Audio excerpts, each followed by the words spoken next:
আপোনালোকে জানে যে এইবাৰ মিছন বসুন্ধৰাৰ আটাইতকৈ গুৰুত্বপূৰ্ণ লক্ষ্য হ'ল নামঘৰ, মন্দিৰ, বিদ্যালয়, ক্লাব, মহিলা সংঘ, সামাজিক অনুষ্ঠানসমূহে যাতে মাটিৰ পট্টা পাব পাৰে।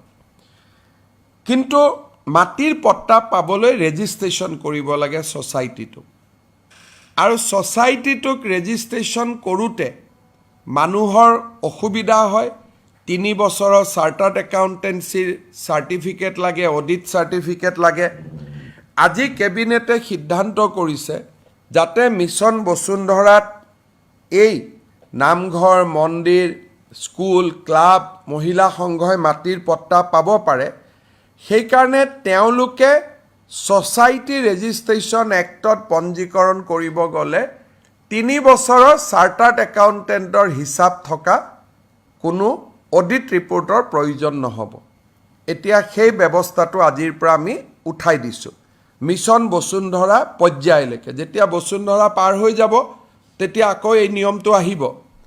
লগতে বহুতৰ আগত ৰেজিষ্ট্ৰেশ্যন আছিলে, কিন্তু ৰিনিউৱেল নকৰাৰ কাৰণে তেওঁলোকে 40-45 হাজাৰ টকা ফাইন দিব লাগে।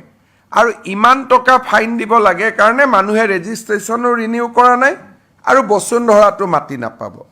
সেইকাৰণে আজি আমি সিদ্ধান্ত লৈছোঁ যে ৰিনিউৱেল ফাইন দিব নালাগে।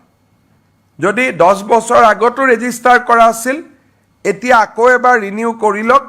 ৰিনিউৱেলৰ যিটো ফাইন দিব লগা ব্যৱস্থা আছিল, সেই ব্যৱস্থাটো আজিৰ পৰা আমি প্ৰত্যাহাৰ কৰিছোঁ। এই 3টা গুৰুত্বপূৰ্ণ সিদ্ধান্ত আজিৰ কেবিনেটত লোৱা হৈছে আৰু 3টাই যথেষ্ট ৰাজহুৱা স্বাৰ্থৰ বাবে অতিকে গুৰুত্বপূৰ্ণ। আৰু সেইকাৰণে মই আপোনালোকৰ ওচৰত আহি কেবিনেটৰ সিদ্ধান্ত 3টা বৰ্ণনা কৰিছোঁ।